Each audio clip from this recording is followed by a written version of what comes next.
നമസ്കാരം, ന്യൂസ് റൗണ്ടപ്പിലേക്ക് സ്വാഗതം. ആദ്യം പ്രധാന വാർത്തകൾ. എം5 ന്യൂസ് മിഴി തുറക്കുന്നു. പ്രഖ്യാപനവുമായി ചെയർമാൻ ആർ പ്രേംകുമാർ. കണ്ണൂരിൽ BLM മെമ്പേഴ്സ് മീറ്റിലാണ് പ്രഖ്യാപനം.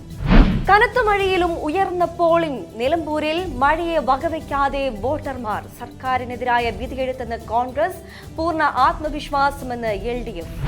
ഗവർണർ കാണിക്കുന്നത് അഹങ്കാരവും ധിക്കാരവും. രാജ്ഭവനിലെ പരിപാടി ബഹിഷ്കരിച്ച മന്ത്രി V ശിവൻകുട്ടി. വിദ്യാഭ്യാസ മന്ത്രി പ്രോട്ടോകോൾ ലംഘിച്ചുവെന്നും ഗവർണറെ അപമാനിച്ചെന്നും രാജ്ഭവൻ. നിലമ്പൂരിൽ പ്രചാരണത്തിന് ക്ഷണിച്ചില്ല. നേതാക്കളുമായി ഭിന്നതയുണ്ട്. അതൃപ്തി പരസ്യമാക്കി ശശി തരൂർ. തരൂരിന്റെ വാദം തെറ്റെന്ന് കോൺഗ്രസ്. വാർത്തകൾ വിശദമായി. മാധ്യമരംഗത്തേക്ക് ചുവടുവെക്കാനൊരുങ്ങി BLM. എം5 ന്യൂസ് ഏറ്റവും മികച്ച സാറ്റലൈറ്റ് ചാനലായി മലയാളികളുടെ സ്വീകരണ മുറിയിലേക്ക് ഉടനെ എത്തുമെന്ന് Bharat Lajna multi state housing cooperative സൊസൈറ്റിയുടെ അമരക്കാരനും എം5 ന്യൂസ് ചാനലിന്റെ ചെയർമാനുമായ ആർ പ്രേംകുമാർ. 2 മാസത്തിനകം സാറ്റലൈറ്റിൽ സംപ്രേക്ഷണം ആരംഭിക്കുമെന്നും സത്യങ്ങൾ വിളിച്ചു പറയാനുള്ള ഒരു മാധ്യമമാക്കി എം5നെ മാറ്റുമെന്നും ആർ പ്രേംകുമാർ പറഞ്ഞു. കണ്ണൂർ പയ്യന്നൂരിൽ BLMന്റെ മെമ്പേഴ്സ് മീറ്റ് ഉദ്ഘാടനം ചെയ്ത് സംസാരിക്കുകയായിരുന്നു അദ്ദേഹം. എം5 ന്യൂസ് ചാനൽ അത് സാറ്റലൈറ്റ് ചാനലായിട്ട് നമുക്ക് പെർമിഷൻ കിട്ടിയപ്പോൾ ഏറ്റവും വലിയ ചാനലായിട്ട് മാറാൻ പോകുന്നു. 2 മാസത്തിനകം ഉദ്ഘാടനം അതിഗംഭീരമായിട്ട് ഏറ്റവും വലിയ ചാനലായിട്ട് മാറാം. കാരണം നമ്മളെ കാര്യങ്ങൾ സത്യങ്ങൾ പറയാൻ നമുക്ക് വേറെ ചിലരായിട്ട് പിടിച്ചു വരുമ്പോൾ അവരുടേതായിട്ടുള്ള ചില കാര്യങ്ങൾ അവരിങ്ങോട്ട് മുൻവയ്ക്കുമ്പോൾ നമുക്ക് ചെയ്യാൻ പറ്റാത്ത അവസ്ഥയായിപ്പോവും. കാരണം നമ്മൾ നോക്കുന്ന ആൾക്കാരല്ല നമ്മളെ പിന്നിൽ. നമ്മളെ വളർച്ച സഹിക്കാൻ പറ്റാതെ ഒരു സൈഡ് ഗുണ്ടായിസമായിക്കോട്ടെ, വേറെ സൈഡ് രാഷ്ട്രീയമായി, വേറെ സൈഡ് ചാനലായി, ഇങ്ങനെ വളരുന്ന ആൾക്കാരെ ഉപദ്രവിക്കാൻ വേണ്ടി ഏറ്റവും വലിയ ടീമുകളുണ്ട്. പല കഥകളും പറഞ്ഞു വരും. അപ്പോൾ ഇതൊക്കെ എൻ്റെ ഭാഗ്യം, അത് ദൈവം തന്ന അനുഗ്രഹം. ഞാൻ എൻ്റെ സ്റ്റാഫും ലീഡേഴ്സും എല്ലാവരും ഞാൻ പറയുന്നത് ഏറ്റവും വലിയ സന്തോഷമായ കാര്യം ഞാൻ എപ്പോഴും അവർക്ക് പറയുന്ന ഒരു വിഷയമാണ്. കസ്റ്റമറാണ് നമ്മളെ ദൈവം. കസ്റ്റമറാണ് നമ്മളെ ദൈവം. നിലമ്പൂർ ഉപതെരഞ്ഞെടുപ്പിൽ മികച്ച പോളിംഗ്. രാവിലെ തുടങ്ങിയ കനത്ത മഴയിലും സ്ത്രീകളും മുതിർന്നവരുമടക്കം തങ്ങളുടെ സമ്മതിദാനാവകാശം രേഖപ്പെടുത്തി. വിജയപ്രതീക്ഷയിലാണ് മുന്നണികൾ. രാവിലെ 7 മണിക്ക് വോട്ടെടുപ്പ് ആരംഭിച്ചപ്പോൾ തന്നെ ബൂത്തുകൾക്ക് മുന്നിൽ നീണ്ട നിര രൂപപ്പെട്ടിരുന്നു. ഇടവിട്ട് പെയ്ത മഴയൊന്നും വോട്ടർമാരുടെ ആവേശത്തിന് തടസ്സമായില്ല. 4 ഇടങ്ങളിൽ വോട്ടിംഗ് യന്ത്രം കുറച്ചു സമയം പണിമുടക്കിയതൊഴിച്ചാൽ മറ്റ് പ്രശ്നങ്ങളൊന്നും ഉണ്ടായില്ല. ഇടതുമുന്നണി സ്ഥാനാർത്ഥി M സ്വരാജ് മാങ്കുത്ത് LP സ്കൂളിലും UDF സ്ഥാനാർത്ഥി ആര്യാടൻ ഷൗക്കത്ത് വീട്ടിക്കുത്ത് ഗവൺമെന്റ് LP സ്കൂളിലും NDA സ്ഥാനാർത്ഥി മോഹൻ ജോർജ് ചുങ്കത്തറ മാർത്തോമ ഹയർ സെക്കൻഡറി സ്കൂളിലും വോട്ടുകൾ രേഖപ്പെടുത്തി. തിരഞ്ഞെടുപ്പിൽ വലിയ ഭൂരിപക്ഷമാണ് പ്രതീക്ഷിക്കുന്നതെന്ന് UDF സ്ഥാനാർത്ഥി ആര്യാടൻ ഷൗക്കത്ത്. രാഷ്ട്രീയത്തിനതീതമായ മാറ്റം ആളുകളിൽ കാണാനാകുന്നുണ്ട്. നിലമ്പൂർ UDF തിരിച്ചുപിടിക്കും. പ്രചരണത്തിലുടനീളമുള്ള ആവേശം പോളിംഗിലും ഉണ്ടായെന്നും മഴ പോളിംഗിനെ ബാധിച്ചില്ലെന്നും ഷൗക്കത്ത് മാധ്യമങ്ങളോട് പറഞ്ഞു. കുടുംബത്തോടൊപ്പം വോട്ട് ചെയ്യാൻ എത്തിയപ്പോഴായിരുന്നു ആര്യാടൻ ഷൗക്കത്തിന്റെ പ്രതികരണം. ബൂത്തുകളിൽ വോട്ടുകളുടെ എണ്ണം കുറഞ്ഞു. അപ്പോൾ സ്വാഭാവികമായിട്ട് വലിയ നീണ്ട ക്യൂയുടെ ആവശ്യമില്ല. ആർക്കും വോട്ട് ചെയ്ത് പോകാവുന്ന ഒരു അന്തരീക്ഷം. അപ്പോൾ അതുകൊണ്ട് തന്നെ പോളിംഗ് ശതമാനത്തെ ബാധിക്കില്ല എന്ന് തന്നെയാണ് വിശ്വസിക്കുന്നത്. സമ്പൂർണ്ണ ആത്മവിശ്വാസമെന്ന് നിലമ്പൂരിലെ LDF സ്ഥാനാർത്ഥി M സ്വരാജ്. പ്രതീക്ഷയിൽ കവിഞ്ഞ പിന്തുണയും ഐക്യദാർഢ്യവുമാണ് നിലമ്പൂരിൽ നിന്നും തനിക്ക് ലഭിച്ചത്. ഒരു ഘട്ടത്തിലും ആശങ്ക തോന്നിയിട്ടില്ലെന്നും M സ്വരാജ് പറഞ്ഞു. മാങ്കുത്ത് LP സ്കൂളിലെ 202-ാം ബൂത്തിൽ വോട്ട് ചെയ്ത ശേഷം മാധ്യമങ്ങളോട് സംസാരിക്കുകയായിരുന്നു അദ്ദേഹം. ഒരു ഘട്ടത്തിലും ആശങ്ക തോന്നിയിട്ടില്ല. പിന്നല്ലേ തെരഞ്ഞെടുപ്പിന്റെ മുമ്പിൽ ആശങ്ക തോന്നുന്നു. നല്ല ആത്മവിശ്വാസമുണ്ട്. അത് വ്യക്തിപരമായിട്ടുള്ളൊരു ആത്മവിശ്വാസം മാത്രമല്ല, ഈ നാട് പകർന്നു നൽകിയ ആത്മവിശ്വാസമാണ്. അത് ഇടതുമുന്നണി പ്രവർത്തകർക്കാകെ ആത്മവിശ്വാസമുണ്ട്. ഓരോ ദിവസം കഴിയും തോറും, തെരഞ്ഞെടുപ്പ് പ്രഖ്യാപിച്ച് ഓരോ ദിനം കഴിയും തോറും ആ ആത്മവിശ്വാസം വർദ്ധിച്ചു വരികയാണ് ചെയ്തത്. വർദ്ധിച്ചു വരുന്ന അനുഭവമാണ് ഉണ്ടായത്. നിലമ്പൂരിൽ 75,000-ന് മുകളിൽ വോട്ട് ലഭിക്കുമെന്ന് സ്വതന്ത്ര സ്ഥാനാർത്ഥി PV അൻവർ. ഇത് അമിത ആത്മവിശ്വാസമല്ല, യാഥാർത്ഥ്യമാണ് പറയുന്നതെന്നും അദ്ദേഹം മാധ്യമങ്ങളോട് പറഞ്ഞു. ഉപതെരഞ്ഞെടുപ്പിൽ UDF സ്ഥാനാർത്ഥി രാഷ്ട്രീയം പറഞ്ഞില്ല, സിനിമാ ഡയലോഗ് വെച്ചാണ് പ്രചാരണം നടത്തിയത്. അതിനാൽ വോട്ട് എണ്ണിക്കഴിഞ്ഞാൽ ആര്യാടിന് കഥ എഴുതാൻ പോകാം, സ്വരാജിന് പാർട്ടി സെക്രട്ടേറിയറ്റിലും പോകാം, പക്ഷേ താൻ പോകുന്നത് നിയമസഭയിലേക്കായിരിക്കുമെന്നും PV അൻവർ കൂട്ടിച്ചേർത്തു. തിരഞ്ഞെടുപ്പ് ഫലത്തിൽ ശുഭപ്രതീക്ഷയാണെന്നും നരേന്ദ്രമോദിയുടെ വികസന പ്രവർത്തനങ്ങൾക്ക് അനുകൂലമായി നിലമ്പൂരിലെ ജനത വോട്ട് രേഖപ്പെടുത്തുമെന്നും NDA സ്ഥാനാർത്ഥി advocate Mohan George Chungathara Marthoma higher secondary school booth number 148 കുടുംബസമേതം എത്തി വോട്ട് രേഖപ്പെടുത്തിയതിനു ശേഷം മാധ്യമപ്രവർത്തകരോട് പ്രതികരിക്കുകയായിരുന്നു NDA സ്ഥാനാർത്ഥി. മാറ്റം വരുമെന്ന് ആഗ്രഹിക്കുന്നു. ജനങ്ങൾ മാറി ചിന്തിക്കുന്നു. നരേന്ദ്രമോദിജിയുടെ വികസനത്തെ ജനങ്ങൾ അംഗീകരിക്കുന്നു. അതാണ് ഏറ്റവും വലിയ പ്രത്യേകത. ചെറുപ്പക്കാർക്ക്, എക്സ് മിലിറ്ററിക്കാർക്ക്, അതേപോലെ തന്നെ കർഷകർക്ക്, കർഷക തൊഴിലാളികൾക്ക്, നാനാജാതി മതങ്ങൾക്ക്, നാനാ വിഭാഗങ്ങളിലെ തൊഴിലാളികൾക്ക് എല്ലാവർക്കും നരേന്ദ്രമോദിജിയുടെ ഗുണം കിട്ടാത്ത ആരുമില്ലല്ലോ. അത് നരേന്ദ്രമോദിജിയുടെ ഗുണങ്ങൾ അത് സംസ്ഥാന സർക്കാർ അവരുടേതായി അവതരിപ്പിക്കുന്നു. അതാണ് അതൊക്കെ ജനങ്ങൾക്ക് മനസ്സിലായല്ലോ ഈ കാലങ്ങളിൽ. എല്ലാം ജനങ്ങൾ വിവരമുള്ള ആൾക്കാരല്ലേ. തിരഞ്ഞെടുപ്പ് പോരാട്ടത്തിനൊടുവിൽ മികച്ച ഭൂരിപക്ഷത്തിൽ വിജയിക്കുമെന്ന കടുത്ത ആത്മവിശ്വാസത്തിലാണ് UDF എന്ന് രമേശ് ചെന്നിത്തല. നിലമ്പൂരിൽ സർക്കാർ വിരുദ്ധ തരംഗം നിലനിൽക്കുന്നതുകൊണ്ട് 25,000 വോട്ടുകളുടെ ഭൂരിപക്ഷത്തിൽ മികച്ച വിജയത്തോടെ UDF ഭരണത്തിൽ എത്തുമെന്നും രമേശ് ചെന്നിത്തല പറഞ്ഞു. തിരുവനന്തപുരത്ത് മാധ്യമങ്ങളോട് സംസാരിക്കുകയായിരുന്നു അദ്ദേഹം. വളരെ ആവേശകരമായി ജനങ്ങൾ പോളിംഗിൽ പങ്കെടുക്കുകയാണ്. ജനാധിപത്യത്തിൻ്റെ ഒരു സൗന്ദര്യമാണത്. ആളുകൾ കൂടുതൽ പോളിംഗ് ബൂത്തിലെത്തി വോട്ട് ചെയ്യുക എന്നുള്ളത് കേരളത്തിൻ്റെ ഒരു പ്രത്യേകത കൂടിയാണ്. ഇവിടെ അതുകൊണ്ട് തന്നെ നല്ല പോളിംഗ് ശതമാനം ഉണ്ടാകും എന്നാണ് എൻ്റെ പൂർണ്ണമായ വിശ്വാസം. സ്വാഭാവികമായി ഞങ്ങളുടെ പ്രതീക്ഷ UDFന് വൻപിച്ച ഭൂരിപക്ഷം കിട്ടും എന്നുള്ളത് തന്നെയാണ്. ആര്യാട ഷൗക്കത്തിന് അനുകൂലമായി വോട്ടെടുപ്പ് ഉണ്ടാകും, അല്ലെങ്കിൽ ജനങ്ങൾ കൂടുതൽ വോട്ട് ചെയ്യും, നല്ല ഭൂരിപക്ഷത്തോടെ വിജയിക്കുമെന്നാണ് ഞങ്ങളുടെ വിശ്വാസം. കോൺഗ്രസ് നേതൃത്വത്തിനെതിരെ ആഞ്ഞടിച്ച് ശശി തരൂർ. നിലമ്പൂരിൽ പ്രചാരണത്തിനായി വിളിച്ചില്ലെന്നാണ് ശശി തരൂരിന്റെ പരാതി. വിദേശത്ത് നിന്ന് തിരിച്ചു വന്നതിന് ശേഷം ഒരു മിസ്ഡ് കോൾ പോലും വന്നിട്ടില്ല. കോൺഗ്രസിന് തന്നെ ആവശ്യമില്ലെന്നും കേന്ദ്ര സർക്കാരിന് വേണമെന്നുള്ളതുകൊണ്ടാണ് വിളിച്ചതെന്നും തരൂർ പറഞ്ഞു. ഇടിച്ചുകയറി പരിപാടിക്ക് പോകുന്ന പതിവ് തനിക്കില്ല എന്ന് പറഞ്ഞ തരൂർ ക്ഷണിച്ചാൽ പോകുമായിരുന്നുവെന്ന് വ്യക്തമാക്കി. മര്യാദയോടെ പെരുമാറുന്ന വ്യക്തിയാണ് ഞാൻ. എനിക്ക് പ്രത്യേകിച്ച് ക്ഷണം വേണമെന്നില്ല. പക്ഷെ പ്രോഗ്രാം സംഘടിപ്പിക്കുമ്പോൾ സംഘാടകർ അറിയിക്കുമല്ലോ. ക്ഷണിച്ചില്ലെങ്കിലും നിലമ്പൂരിൽ കോൺഗ്രസ് ജയിക്കണമെന്നാണ് ആഗ്രഹമെന്ന് ശശി തരൂർ പറഞ്ഞു. പ്രചാരണത്തിന് ക്ഷണിച്ചില്ലെന്നത് സത്യമാണ്. അന്ന് കേരളത്തിന് പുറത്തായിരുന്നു. എന്നാൽ കേരളത്തിൽ തിരിച്ചെത്തിയപ്പോഴും മെസ്സേജുകൾ കിട്ടിയിട്ടില്ല എന്നും ശശി തരൂർ കൂട്ടിച്ചേർത്തു. അതിന് ക്ഷണിച്ചിട്ടില്ലെന്ന് സത്യം തന്നെയാണ്. നിങ്ങൾക്കറിയാമല്ലോ, 16 ദിവസം ഞാൻ അന്താരാഷ്ട്രീയ ഒരു സഞ്ചാരത്തിലായിരുന്നു. അത് സർക്കാർ ആവശ്യപ്പെട്ടിട്ടാണ് സംഭവിച്ചത്. പക്ഷേ ആ സമയത്തും എനിക്കൊരു മിസ് കോളോ ഒരു ക്ഷണമോ ഒന്നും ഉണ്ടായിരുന്നില്ല. തിരിച്ചു വന്ന ശേഷം കാണണം. അത് കഴിഞ്ഞിട്ട് ഞാൻ തിരിച്ചു വന്നപ്പോൾ വീണ്ടും ഒരു മെസ്സേജ് ഉണ്ടായിരുന്നില്ല. അപ്പോൾ ഞാൻ എൻ്റെ എക്സിസ്റ്റിംഗ് പ്രോഗ്രാമിനെ മുന്നോട്ട് കൊണ്ടുപോയി. വീണ്ടും വിദേശത്തിലുമായിരുന്നു, ഒരു കമ്മിറ്റി മീറ്റിംഗ് ഡൽഹിയിലുമായിരുന്നു. അതെല്ലാം കഴിഞ്ഞ് ഇന്നെത്തി. വോട്ടിംഗ് ദിനം ഇന്നലെ രാത്രി എത്തി. വോട്ടിംഗ് ദിനമാണ്. കോൺഗ്രസ് നേതൃത്വവുമായി ചില അഭിപ്രായ വ്യത്യാസങ്ങൾ ഉണ്ടെന്ന് തുറന്നു സമ്മതിച്ചുകൊണ്ടായിരുന്നു ശശി തരൂരിന്റെ പ്രസ്താവന. നേതൃത്വത്തോട് പലപ്പോഴും അഭിപ്രായ വ്യത്യാസങ്ങൾ ഉണ്ടായിട്ടുണ്ട്. പക്ഷേ എല്ലാവരോടും സൗഹൃദപരമായാണ് പോകുന്നത്. ഇന്ന് അതേപ്പറ്റി സംസാരിക്കാൻ ആഗ്രഹിക്കുന്നില്ല. നേരിട്ട് നേതൃത്വത്തോട് സംസാരിക്കാനാണ് ശ്രമമെന്നും തരൂർ വ്യക്തമാക്കി. ഓപ്പറേഷൻ സിന്ദൂറിൽ പറഞ്ഞ കാര്യത്തിൽ നിന്ന് മാറ്റമില്ലെന്നും ശശി തരൂർ പറഞ്ഞു. ഓപ്പറേഷൻ സിന്ദൂറിൽ പറഞ്ഞത് വ്യക്തിപരമായ അഭിപ്രായമാണ്. രാജ്യത്തിനൊരാവശ്യം വരുമ്പോൾ കടമ നിർവഹിക്കും. പ്രധാനമന്ത്രിയെ കണ്ടതിൽ രാഷ്ട്രീയമില്ല. സർക്കാർ തന്ന ഉത്തരവാദിത്തത്തിൽ ആത്മാർത്ഥതയോടെ പ്രവർത്തിക്കുക മാത്രമാണ്. ഇന്ത്യയുടെ ചരിത്രത്തിൽ ആദ്യമായി അതിർത്തി കടന്ന് ആക്രമിച്ചു എന്ന് താൻ പറഞ്ഞിട്ടില്ല എന്നും അങ്ങനെ പറയാൻ തന്റെ തലയ്ക്ക് സൂക്കേടൊന്നുമില്ല എന്നും ശശി തരൂർ പറഞ്ഞു. M5 news, Thiruvananthapuram. ഉപതെരഞ്ഞെടുപ്പ് നടക്കുന്ന നിലമ്പൂരിലേക്ക് ക്ഷണിച്ചില്ലെന്ന ശശി തരൂരിന്റെ പരാതി തള്ളി കോൺഗ്രസ്. പാർട്ടി പുറത്തിറക്കിയ ലിസ്റ്റ് പ്രകാരം തരൂർ താരപ്രചാരകനാണ്. തിരഞ്ഞെടുപ്പ് കമ്മീഷന് പാർട്ടി നൽകിയ താരപ്രചാരക പട്ടിക ഇത് സാക്ഷ്യപ്പെടുത്തുന്നു.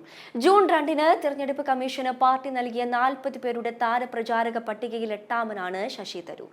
BJPയിലേക്ക് ചേക്കേറുമെന്ന അഭ്യൂഹങ്ങൾക്ക് മറുപടിയുമായി ശശി തരൂർ MP. താൻ എങ്ങും പോകുന്നില്ലെന്നും താൻ കോൺഗ്രസ് പാർട്ടിയിലെ അംഗമാണെന്നും പാർട്ടി നൽകുന്ന ചുമതലകൾ ഏറ്റെടുക്കുകയും അത് ഉത്തരവാദിത്തത്തോടെ നിർവഹിക്കുമെന്നും ശശി തരൂർ MP തിരുവനന്തപുരത്ത് മാധ്യമങ്ങളോട് പറഞ്ഞു. പ്രധാനമന്ത്രിയോടൊപ്പമുള്ള സംസാരം ഒക്കെ ഞങ്ങളുടെ ഡെലിഗേഷൻ്റെ ഈ വിസിറ്റിനെ കുറിച്ചും അവിടെ നടന്ന ചർച്ചകളെക്കുറിച്ചും ഞങ്ങൾ എന്ത് പറഞ്ഞു, അവരെന്ത് മറുപടി പറഞ്ഞു, എന്തായിരുന്നു റിയാക്ഷൻ, അങ്ങനെയുള്ള വിഷയങ്ങളെക്കുറിച്ച് ചർച്ച ചെയ്യാനായിരുന്നു പ്രധാനമന്ത്രിയുടെ താല്പര്യം. അതിലാണ് ഞാനും സംസാരിച്ചത്. ഞങ്ങൾ വേറെ വിഷയങ്ങളോ നമ്മളുടെ ഭാരതത്തിൻ്റെ അകത്തുള്ള ഡൊമസ്റ്റിക് രാഷ്ട്രീയം പറയാനൊരു അവസരമായിരുന്നില്ല. എം.വി. ഗോവിന്ദന്റെ വിവാദ പരാമർശത്തിന് പിന്നാലെ RSS ബന്ധത്തെ ചൊല്ലി ഉയർന്ന CPM കോൺഗ്രസ് വാക്പോര് തുടരുന്നു. ഫാഷിസ്റ്റ് സംഘടനയുമായുള്ള കൂട്ടുകെട്ടും സുന്ദരയ്യയുടെ കത്തിൽ രാജിക്കുള്ള കാരണമായി പരാമർശിച്ചിരുന്നുവെന്നും കണ്ണടച്ചാൽ ചരിത്രമില്ലാതാകില്ലെന്നും KC വേണുഗോപാൽ കുറിച്ചു. അതേസമയം BJPക്ക് രാജ്യസഭാ സീറ്റ് ദാനം ചെയ്തയാളുടെ ട്യൂഷൻ ആവശ്യമില്ലെന്ന് മന്ത്രി മുഹമ്മദ് റിയാസും കുറിച്ചു. സുന്ദരയ്യയുടെ രാജിക്കത്തിലെ പരാമർശം മുഖ്യമന്ത്രിയെ ഓർമ്മിപ്പിച്ചുകൊണ്ടാണ് KC വേണുഗോപാൽ ഫേസ്ബുക്കിൽ പോസ്റ്റ് ഇട്ടത്. ഫാസിസ്റ്റ് സംഘടനയുമായുള്ള കൂട്ടുകെട്ടും സുന്ദരയ്യയുടെ കത്തിൽ രാജിക്കുള്ള കാരണമായി പരാമർശിച്ചിരുന്നുവെന്നും കണ്ണടച്ചാൽ ചരിത്രമില്ലാതാകില്ലെന്നും വേണുഗോപാൽ കുറിച്ചു. CPM നേതാവിന്റെ പ്രചാരണ പരിപാടിയിൽ LK അദ്വാനി ഉൾപ്പെടെ പങ്കെടുത്തിരുന്നുവെന്നും വിമർശനം തുടരുമെന്നും അദ്ദേഹം പറഞ്ഞു. ഇതിനു മറുപടിയുമായി മന്ത്രി PA മുഹമ്മദ് റിയാസ് രംഗത്തെത്തി. രാജസ്ഥാനിൽ നിന്നുള്ള തന്റെ രാജ്യസഭാ സീറ്റ് രാജിവെച്ച് BJPക്ക് ദാനം നൽകിയ AICC സംഘടനാ ജനറൽ സെക്രട്ടറിയുടെ ട്യൂഷൻ മതനിരപേക്ഷ കേരളത്തിന് ആവശ്യമില്ലെന്ന് റിയാസ് ഫേസ്ബുക്ക് പോസ്റ്റിൽ കുറിച്ചു. BJPക്ക് രാജ്യസഭയിൽ ഭൂരിപക്ഷം തികയ്ക്കാൻ കൈസഹായം നൽകിയവർ BJPയുടെ ഏജന്റ് പണിയാണു ചെയ്തതെന്ന് സാധാരണ കോൺഗ്രസ് പ്രവർത്തകർ പോലും മനസ്സിലാക്കി തുടങ്ങിയിട്ടുണ്ട്. രാജസ്ഥാനിലെ രാജ്യസഭാ സീറ്റിൽ പിന്നീട് വിജയിച്ച BJPയുടെ രവനീത് സിംഗ് ബിട്ടു നിലവിൽ കേന്ദ്രമന്ത്രിയാണ്. ഹരിയാന തെരഞ്ഞെടുപ്പിൽ BJPയെ ജയിപ്പിക്കാനുള്ള കൊട്ടേഷൻ AICC സംഘടനാ ജനറൽ സെക്രട്ടറിക്ക് ആയിരുന്നുവെന്ന് അവിടുത്തെ കോൺഗ്രസ് നേതാക്കൾ തന്നെ വ്യക്തമാക്കിയ കാര്യവുമാണ്. ഏതായാലും മുഖ്യമന്ത്രിയുടെ ഇന്നലത്തെ പത്രസമ്മേളനം കൊള്ളേണ്ടടുത്ത് തന്നെ കൊണ്ടിട്ടുണ്ടെന്ന് മുഹമ്മദ് റിയാസ് കുറിച്ചു. M5 news, Kozhikode. CPM RSS ബന്ധത്തെക്കുറിച്ച് മുഖ്യമന്ത്രി പിണറായി ഇന്നലെ എന്താണ് എഴുതി വായിച്ചതെന്ന് അദ്ദേഹത്തിനും ഞങ്ങൾക്കും നാട്ടുകാർക്കും മനസ്സിലായില്ലെന്ന് പ്രതിപക്ഷ നേതാവ് VD സതീശൻ. CPM RSS ബന്ധമുണ്ടായിരുന്നു എന്നുള്ളത് എല്ലാവർക്കും അറിയുന്ന കാര്യമാണ്. 75-ലും 67-ലും 89-ലും RSSും CPMും ബന്ധമുണ്ടായിരുന്നു. ഒരു ബന്ധവും ഇല്ലെങ്കിൽ രാജീവ് ഗാന്ധിക്കെതിരെ 1989-ൽ എങ്ങനെ ഒരുമിച്ച് പ്രചാരണം നടത്തി? 84-ൽ 2 സീറ്റ് മാത്രം കിട്ടിയ BJPയെ വളർത്തി ഇന്ത്യയിലെ ഭരണകക്ഷിയാക്കി മാറ്റാൻ ഇടതുപക്ഷം കൂട്ടുനിന്നിട്ടുണ്ടെന്നും VD സതീശൻ പറഞ്ഞു. ഇതിനകത്ത് ഏറ്റവും വലിയ തമാശ എന്ന് പറയുന്നത് CPMലും LDFലും യാതൊരു തരത്തിലുള്ള ഏകോപനമില്ല. പരസ്പര വിരുദ്ധമായ അഭിപ്രായങ്ങൾ അവർ പറയുകയാണ്. CPM general secretary M.V. Govindan ഒന്ന് പറഞ്ഞു, CPI general secretary Binoy Viswam വേറെന്ന് പറഞ്ഞു. ഇത് രണ്ടും അല്ലാത്ത വേറൊരു കാര്യം മുഖ്യമന്ത്രി പിണറായി വിജയൻ പറയാം. മുഖ്യമന്ത്രി ഇന്നലെ എഴുതി വായിച്ച എന്താണെന്ന് അദ്ദേഹത്തിനും മനസ്സിലായില്ല, ഞങ്ങൾക്കും മനസ്സിലായില്ല, നാട്ടുകാർക്കും മനസ്സിലായില്ല. എന്താ പറഞ്ഞതെന്ന് വളരെ കൃത്യമായിട്ടുള്ള കാര്യമാണ് പറഞ്ഞത്. മുഖ്യമന്ത്രി അത് നിഷേധിക്കുകയാണ്. ഭാരതാംബയുടെ ചിത്രം വച്ചതിനെ തുടർന്ന് മന്ത്രി V. ശിവൻകുട്ടി രാജ്ഭവനിലെ പരിപാടിയിൽ നിന്നും പ്രതിഷേധിച്ച് ഇറങ്ങിപ്പോയി. NCC അവാർഡ് ദാന ചടങ്ങിൽ പങ്കെടുക്കാൻ എത്തിയപ്പോഴാണ് മന്ത്രി ഭാരതാംബയുടെ ചിത്രം കണ്ടത്. RSSന്റെ കേന്ദ്രമായി രാജ്ഭവൻ മാറിയെന്ന് പുറത്തിറങ്ങിയ ശേഷം മന്ത്രി മാധ്യമങ്ങളോട് പറഞ്ഞു. മഹാത്മാഗാന്ധിയുടെയോ ഇന്ത്യൻ പ്രധാനമന്ത്രിയുടെയോ ചിത്രമാണെങ്കിൽ നമുക്ക് മനസ്സിലാക്കാമായിരുന്നു. ഇത് ആരുടെ ചിത്രമാണ് വെച്ചതെന്ന് പോലും അറിയില്ല.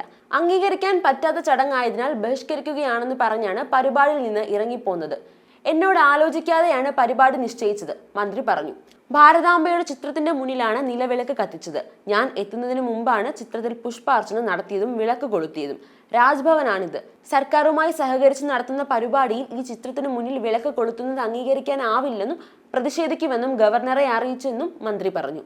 M5 news, Thiruvananthapuram.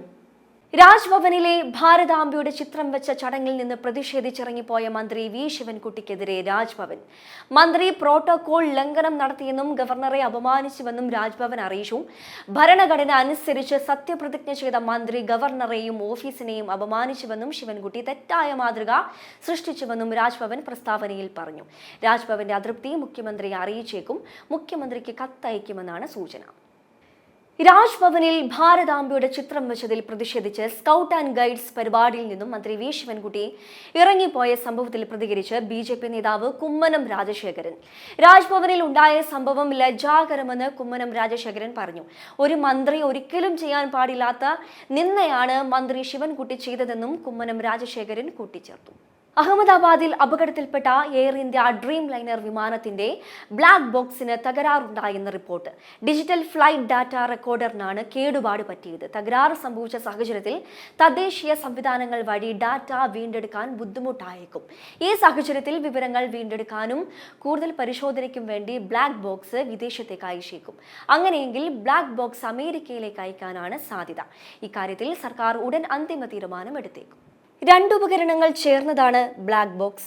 Cockpit voice recorder, flight data recorder അല്ലെങ്കിൽ FDR. ഡിജിറ്റൽ ഫ്ലൈറ്റ് ഡാറ്റ റെക്കോർഡറിനാണ് തകരാറുണ്ടായത്. തകർന്ന എയർ ഇന്ത്യ വിമാനത്തിൽ നിന്ന് കണ്ടെടുത്ത ബ്ലാക്ക് ബോക്സ് വാഷിംഗ്ടണിലെ നാഷണൽ ട്രാൻസ്പോർട്ടേഷൻ സേഫ്റ്റി ബോർഡിലേക്ക് പരിശോധനയ്ക്കായി അയച്ചേക്കുമെന്നാണ് വിവരം. ബ്ലാക്ക് ബോക്സ് യുഎസിലേക്ക് അയച്ചാൽ എല്ലാ പ്രോട്ടോകോളുകളും പാലിച്ചിട്ടുണ്ടെന്ന് ഉറപ്പാക്കാൻ ഇന്ത്യൻ ഉദ്യോഗസ്ഥരുടെ ഒരു സംഘം ബ്ലാക്ക് ബോക്സിനൊപ്പം പോകുമെന്നും ദേശീയ മാധ്യമങ്ങൾ റിപ്പോർട്ട് ചെയ്യുന്നു. അഹമ്മദാബാദിലെ സർദാർ വല്ലഭായ് പട്ടേൽ അന്താരാഷ്ട്ര വിമാനത്താവളത്തിൽ നിന്ന് ലണ്ടനിലെ ഗ്വാറ്റിക് വിമാനത്താവളത്തിലേക്ക് പറന്നുയർന്ന് നിമിഷങ്ങൾക്കുള്ളിലാണ് എയർ ഇന്ത്യ ഫ്ലൈറ്റ് തകർന്നു വീണത്. ഉച്ചയ്ക്ക് 1:40 മേഘാനി നഗറിലെ ഒരു മെഡിക്കൽ കോളേജ് ഹോസ്റ്റൽ സമുച്ചയത്തിലേക്കാണ് വിമാനം ഇടിച്ചു കയറിയത്. പിന്നാലെ വൻ തീപിടുത്തമുണ്ടായി. വിമാനത്തിലുണ്ടായിരുന്ന 242 പേരിൽ ഒരാൾ മാത്രമാണ് രക്ഷപ്പെട്ടത്. മരിച്ചവരിൽ 202 പേരുടെ മൃതദേഹങ്ങൾ DNA പരിശോധനയിലൂടെ തിരിച്ചറിഞ്ഞു.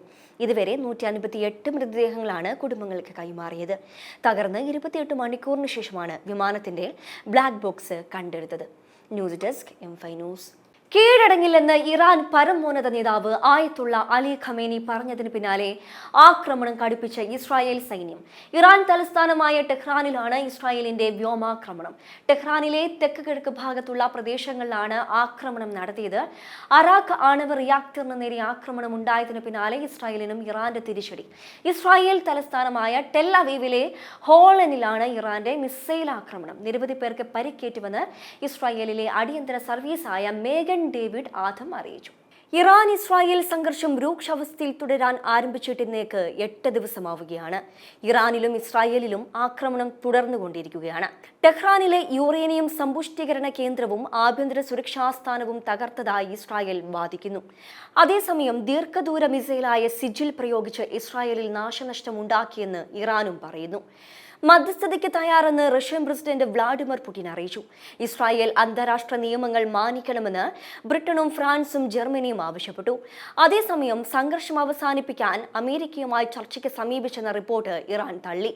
കീഴടങ്ങണമെന്ന ട്രംപിന്റെ ആഹ്വാനം ഇറാന്റെ പരമോന്നത നേതാവ് ആയത്തുള്ള ഖമേനി തള്ളുകയായിരുന്നു. News desk M5 news. Israel Iran സംഘർഷം കടുത്ത സാഹചര്യത്തിൽ ഓപ്പറേഷൻ സിന്ദൂറിന്റെ ഭാഗമായി ഇറാനിൽ നിന്ന് വിദ്യാർത്ഥികളുമായുള്ള ആദ്യ വിമാനം ഡൽഹിയിലെത്തി. 110 വിദ്യാർത്ഥികളാണ് വിമാനത്തിലുള്ളത്. ഇതിൽ 90 വിദ്യാർത്ഥികൾ കാശ്മീരിൽ നിന്നുള്ളവരാണ്. 20 പേർ മറ്റ് സംസ്ഥാനങ്ങളിൽ നിന്നുള്ളവരാണ്. അർമേനിയയുടെ തലസ്ഥാനമായ യെരോവാനിൽ നിന്ന് പുറപ്പെട്ട വിമാനമാണ് ഡൽഹിയിലെത്തിയത്. തിരിച്ചെത്തിയ ഇന്ത്യക്കാരെ സ്വീകരിക്കാൻ ഉന്നത ഉദ്യോഗസ്ഥർ വിമാനത്താവളത്തിലെത്തിയിരുന്നു. ആദ്യ സംഘത്തിൽ മലയാളികളില്ലെന്നാണ് നോർക്ക വ്യക്തമാക്കുന്നത്. ടെഹ്റാനിൽ നിന്ന് 12 മലയാളി വിദ്യാർത്ഥികൾ എംബസിയുമായി ബന്ധപ്പെട്ടിട്ടുണ്ട്. ഇവർ വരും ദിവസങ്ങളിൽ മടങ്ങിയെത്തുമെന്നാണ് വിവരം. വിദ്യാർത്ഥികൾ സർക്കാരിന് നന്ദി പറഞ്ഞു. ഇന്ത്യൻ പതാകയേന്തിയാണ് ഉർമിയ സർവകലാശാലയിൽ വിദ്യാർത്ഥി പുറത്തേക്ക് വന്നത്. ഇസ്രായേൽ ഇറാൻ സംഘർഷം രൂക്ഷമായതോടെ ഇന്ത്യക്കാരെ സുരക്ഷിത കേന്ദ്രങ്ങളിലേക്ക് മാറ്റാനുള്ള നടപടികൾ ഊർജിതമാക്കിയിട്ടുണ്ട്. ടെഹ്റാനിൽ നിന്ന് കോമിയിലേക്ക് 600 ഇന്ത്യൻ വിദ്യാർത്ഥികളെയാണ് ഇതുവരെ ഒഴിപ്പിച്ചത്. ചിലർ സ്വമേധയാ ടെഹ്റാനിൽ നിന്നും വിവിധ അതിർത്തികളിലേക്ക് പോയിട്ടുണ്ട്. സ്ഥിതി വഷളായാൽ ഇസ്രായേലിൽ നിന്ന് 25,000ഓളം ഇന്ത്യക്കാരെയെങ്കിലും ഒഴിപ്പിക്കേണ്ടി വരും. ഇസ്രായേൽ വിടാൻ താല്പര്യമുള്ളവർ എംബസിയിൽ എത്രയും വേഗം രജിസ്റ്റർ ചെയ്യണമെന്ന് ഇസ്രായേൽ അറിയിച്ചിട്ടുണ്ട്. News desk M5 news. Kerala തീരത്തെ കപ്പൽ അപകടങ്ങളിൽ നിർണായക നീക്കവുമായി സർക്കാർ.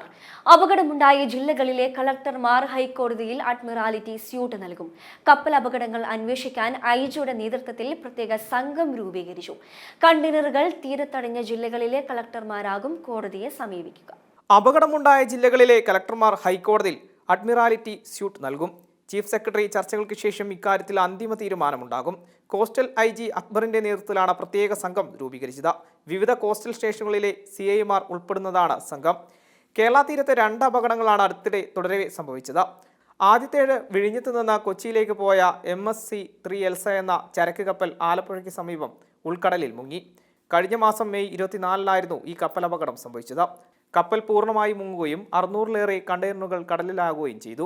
രണ്ടാമത്തേത് ബേപ്പൂർ അഴീക്കൽ തുറമുഖങ്ങൾക്ക് പടിഞ്ഞാറ് ഭാഗത്ത് ഉൾക്കടലിൽ സിംഗപ്പൂർ പതാക വഹിക്കുന്ന ചൈനീസ് ചരക്ക് കപ്പലായ വാൻഹായ് 503 തീപിടിച്ചാണ് അപകടമുണ്ടായത്. അന്താരാഷ്ട്ര കപ്പൽ ചാലിൽ കേരള തീരത്ത് 20 നോട്ടിക്കൽ മൈൽ പടിഞ്ഞാറ് മാറി ബേപ്പൂരിനും അഴീക്കലിനും ഇടയിലാണ് കപ്പൽ അപകടം സംഭവിച്ചത്. M5 news Kochi.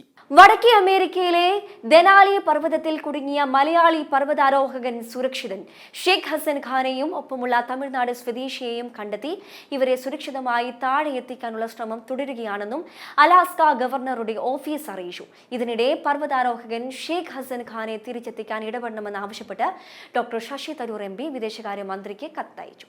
Sabarimala rope way പദ്ധതിക്ക് മുഖ്യമന്ത്രിയുടെ അധ്യക്ഷതയിൽ ചേർന്ന സംസ്ഥാന വന്യജീവി ബോർഡ് അനുമതി നൽകി. ഇനി ദേശീയ വന്യജീവി ബോർഡിന്റെ അനുമതിയാണ് വേണ്ടത്. നേരത്തെ വനം വകുപ്പ് ക്ലിയറൻസ് നൽകിയതിന്റെ അടിസ്ഥാനത്തിലാണ് സംസ്ഥാന വന്യജീവി ബോർഡ് ഇപ്പോൾ അനുമതി നൽകിയത്.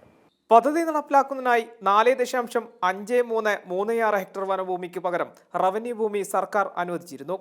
ശരണപാതയുടെ പരമാവധി സമീപത്തു കൂടിയാണ് റോപ്പ് വേ നിർമ്മിക്കുക. പമ്പ ഹിൽ ടോപ്പ് മുതൽ സന്നിധാനം വരെ 2.7 കിലോമീറ്ററാണ് നീളം. അവശ്യ സാധനങ്ങളും അത്യാഹിതത്തിൽപ്പെടുന്നവരെയും എത്തിക്കുന്നതിനാണ് റോപ്പ് വേ നിർമ്മിക്കുന്നത്. വർഷം 40,000 മുതൽ 60,000 ടൺ വരെ സാധന സാമഗ്രികൾ റോപ്പ് വേ വഴി കൊണ്ടുപോകാം. അടിയന്തര ഘട്ടങ്ങളിൽ കാറും ആംബുലൻസും കൊണ്ടുപോകാനാകും. M5 news Thiruvananthapuram. പാലക്കാട് മുണ്ടൂരിൽ കാട്ടാനാക്രമണത്തിൽ ഒരു മരണം. ഞാറക്കോട് സ്വദേശി കുമാരനാണ് മരിച്ചത്. പുലർച്ചെ 3 മണിയോടെയായിരുന്നു കാട്ടാന ആക്രമണം. വീട്ടിൽ നിന്ന് പുറത്തിറങ്ങിയപ്പോഴായിരുന്നു കാട്ടാന ആക്രമിച്ചത്. വനത്തോട് ചേർന്നുള്ള പ്രദേശത്താണ് കുമാരൻ താമസിക്കുന്നത്. 5 മണിയോടെയാണ് നാട്ടുകാർ സംഭവം അറിയുന്നത്. കാട്ടാന പ്രദേശത്ത് തുടരുന്നുവെന്നാണ് നാട്ടുകാർ പറയുന്നത്. കാട്ടാന ചവിട്ടി കൊലപ്പെടുത്തുകയായിരുന്നു. നെഞ്ചിൽ കാര്യമായ രീതിയിൽ ചവിട്ടേറ്റിട്ടുണ്ടെന്നാണ് നാട്ടുകാർ പറയുന്നത്. യുവാവ് കാട്ടാനാക്രമണത്തിൽ കൊല്ലപ്പെട്ടിട്ട് 3 മാസം തികയും മുൻപാണ് കാട്ടാനാക്രമണത്തിൽ ഒരു ജീവൻ കൂടി നഷ്ടമാകുന്നത്. പ്രധാന വാർത്തകൾ ഒരിക്കൽ കൂടി. M5 ന്യൂസ് മിഴി തുറക്കുന്നു. പ്രഖ്യാപനവുമായി ചെയർമാൻ R പ്രേംകുമാർ. കണ്ണൂരിൽ BLM മെമ്പേഴ്സ് മീറ്റിലാണ് പ്രഖ്യാപനം. കനത്ത മഴയിലും ഉയർന്ന പോളിംഗ്. നിലമ്പൂരിൽ മഴയെ വകവയ്ക്കാതെ വോട്ടർമാർ. സർക്കാരിനെതിരായ വിധിയെഴുത്തെന്ന് കോൺഗ്രസ്. പൂർണ്ണ ആത്മവിശ്വാസമെന്ന് LDF. ഗവർണർ കാണിക്കുന്നത് അഹങ്കാരവും ധിക്കാരവും. രാജ്ഭവനിലെ പരിപാടി ബഹിഷ്കരിച്ച മന്ത്രി V ശിവൻകുട്ടി. വിദ്യാഭ്യാസ മന്ത്രി പ്രോട്ടോകോൾ ലംഘിച്ചുവെന്നും ഗവർണറെ അപമാനിച്ചെന്നും രാജ്ഭവൻ. നിലമ്പൂരിൽ പ്രചാരണത്തിന് ക്ഷണിച്ചില്ല. നേതാക്കളുമായി ഭിന്നതയുണ്ട്. അതൃപ്തി പരസ്യമാക്കി ശശി തരൂർ. തരൂരിന്റെ വാദം തെറ്റെന്ന് കോൺഗ്രസ്. ഇതോടെ ന്യൂസ് റൗണ്ട് പൂർണ്ണമാകുന്നു. നമസ്കാരം.